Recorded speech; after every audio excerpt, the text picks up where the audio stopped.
미국의 차트가 칼 퍼킨스의 이름을 조금씩 잊어가던 그 무렵 그의 기타 연주를 교과서처럼 파헤치며 듣던 청년들이 있었습니다. 그들은 대서양 너머 영국의 항구 도시 리버풀에 살고 있었습니다.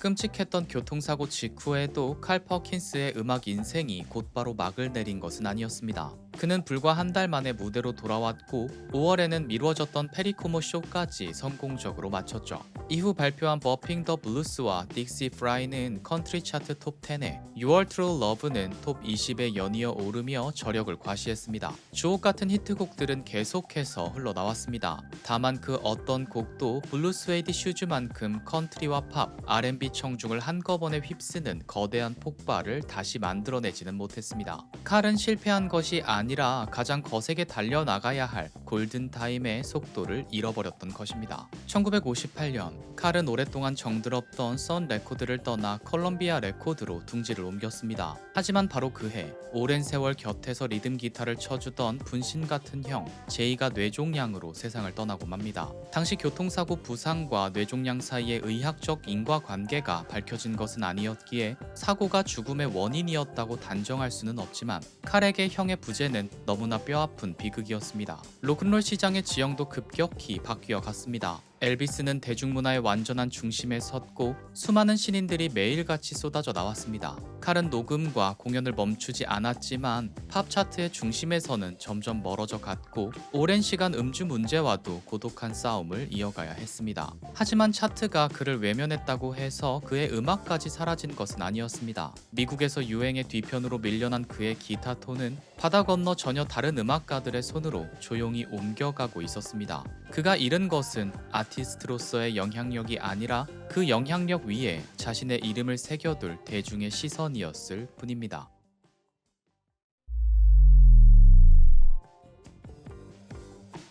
1956년 12월 4일 사고에서 돌아온 칼은 선 스튜디오에서 매치박스를 녹음했습니다. 이 곡의 가사와 제목에는 아주 깊은 뿌리가 숨어 있었습니다. 블루스의 거장 블라인드 레몬 제펀슨이 이미 1927년에 매치박스 블루스를 남겼고 작은 성냥갑에 내 옷이 다 들어갈 정도라는 서글픈 표현은 초기 블루스 노래들을 유량하던 오래된 유산이었죠. 칼은 훗날 제펀슨의 음반을 직접 들어본 적은 없다고 말했지만 이 곡이 오래된 블루스의 전통 위에 놓여 있다는 사실만큼은 명백했습니다. 따라서 이 노랫말을 칼 퍼킨스가 처음 창작했다고 말할 수는 없습니다. 그가 해낸 위대한 일은 바로 그 오래된 언어가 달리는 박자를 완전히 새로 바꾼 것이었습니다.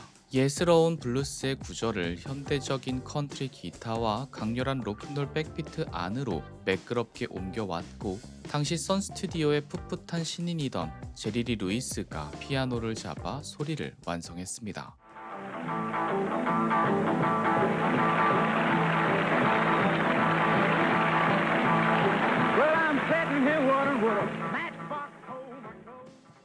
피아노가 넓은 음으로 스튜디오 바닥을 흔들며 칼의 기타는 그 사이를 짧고 날카로운 톤으로 파고듭니다. 두 악기는 결코 같은 역할을 중복하지 않습니다. 피아노가 단단하게 바닥을 깔아주면 기타가 리듬을 정교하게 잘라내고 보컬은 그 틈을 타 시원하게 앞으로 치고 나가죠. 오래된 전통 블루스가 1950년대의 새로운 속도로 다시 달리기 시작한 것입니다. 그리고 바로 그날 로큰롤 역사상 가장 전설적인 우연이 성사됩니다. 녹음장을 구경하러 들른 엘비스 프레슬리와 조니 캐시 그리고 칼 퍼킨스와 제리리 루이스까지 4명의 거장이 한 스튜디오에 모이게 된 것이죠. 샘 필립스는 망설임 없이 녹음기 버튼을 눌렀고 이들은 가스펠과 컨트리, R&B를 오가며 즉흥 연주를 펼쳤습니다. 정식 기획도 앨범 발매 목적도 아니었던 평범한 스튜디오의 오후 훗날 밀리언 달러 쿼르텟이라 불리게 될 이 우연한 만남은 수십 년이 지난 지금까지도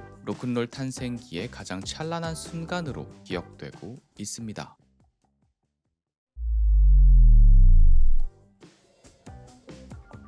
1960년 비틀즈가 아직 세계적인 유명세를 얻기 전의 일입니다. 스코틀랜드 순회 공연을 앞두고 멤버들이 각자 무대 가명을 정할 때 17살의 조지 해리슨은 망설임 없이 자신을 칼 해리슨이라고 불렀습니다. 자신의 우상 칼 퍼킨스를 향한 순수한 경의를 이름 앞에 새겨넣은 것이죠. 비틀즈가 칼에게서 흡수한 곡은 한두 곡이 아니었습니다. 이들은 정식 음반을 내기도 전부터 매치박스, 허니 돈트, Everybody Trying to Be My Baby 같은 곡들을 무대와 BBC 라디오에서 입에 단내가 나도록 연주했습니다. 1964년 칼 퍼킨스는 척베리와 함께 영국 투어길에 올랐습니다. 미국에서는 시대를 지나온 옛 가수로 취급받기 시작했지만 영국의 젊은 음악가들에게 칼은 로큰롤의 문법을 창조한 살아있는 전설이었습니다. 같은 해 비틀즈는 칼의 곡 3편을 EMI 스튜디오에서 공식 녹음하게 됩니다. 세 곡이 같은 날 녹음된 것은 아니었지만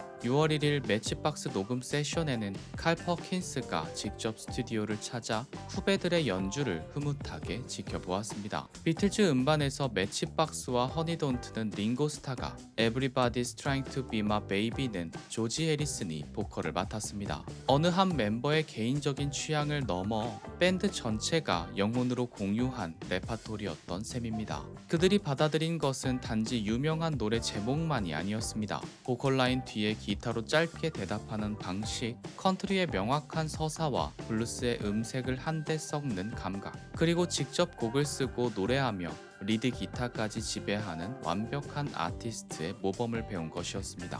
비틀즈의 거대한 성공을 칼 한 사람의 영향으로 다 설명할 수는 없겠지만 세계적인 스타가 되기 전부터 칼이라는 가명을 가슴에 품었던 조지 해리슨의 모습은 그 존경의 깊이가 얼마나 깊었는지를 명확히 보여줍니다.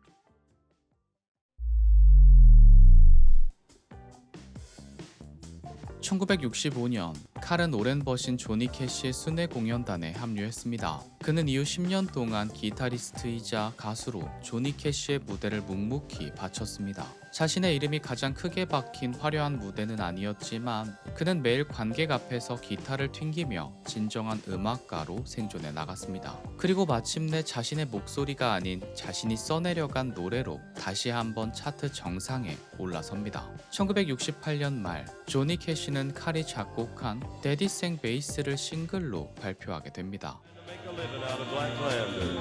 We'd get together in a family circle singing loud. Daddy sang bass. Mama sang tenor.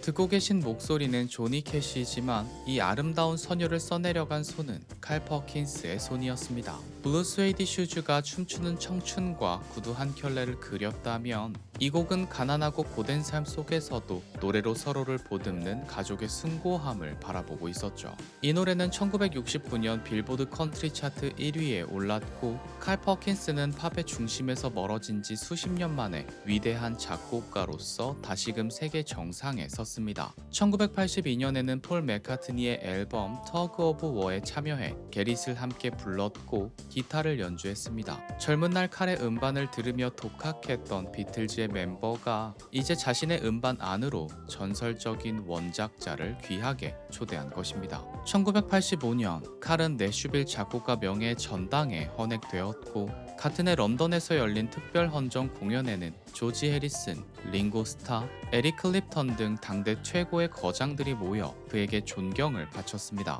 1985년에는 조니 캐시, 제리 리 루이스, 로이 오르비슨과 선 스튜디오로 돌아가 클래스 오브 55를 녹음했고 이 프로젝트의 녹음 세션 인터뷰 음반으로 이듬해 그래미 어워드 스포큰 워드 부문을 수상하는 영예를 안았습니다. 그리고 1987년 그는 마침내 로큰롤 명예의 전당에 당당히 헌액됩니다. 1998년 1월 19일 칼 퍼킨스는 고향 테네시주 잭슨에서 65세를 일기로 세상을 떠났습니다. 나흘 뒤 열린 장례식에는 조지 해리슨이 참석해 칼의 명곡 Your True Love를 나지막이 불렀습니다. 17살의 칼이라는 이름을 빌렸던 소년이 마지막 생의 순간 그 이름의 진짜 주인에게 노래를 돌려준 것이었습니다. 칼 퍼킨스의 인생은 한 번의 교통사고로 끝난 비운의 실패담이 아니었습니다. 정상에서 밀려난 뒤에도 끊임없이 곡을 쓰고 동료의 무대를 지탱하며 자신을 모방하던 다음 세대와 마침내 하나가 된 위대한 생존과 거장의 기록입니다. 칼 퍼킨스가 남긴 유산은 파란 구두 한 켤레에 머물지 않습니다. 스스로 곡을 쓰고 노래하고 기타로 피날레를 완성하던 로커빌리의 위대한 문법. 그가 남긴 묵직한 리듬은 비틀즈를 지나 오늘날 로큰롤의 역사 속에서 여전히 불꽃처럼 살아 숨쉬고 있습니다. 지금까지 아티스트 이야기해주는 남자 이상민이었습니다. 구독과 좋아요는 저에게 너무나도 큰 힘이 됩니다. 다음에 또 봐요. 안녕. Where is one for the money, two for the show, three to get ready now, go cat go, but don't you step on my blue suede shoe.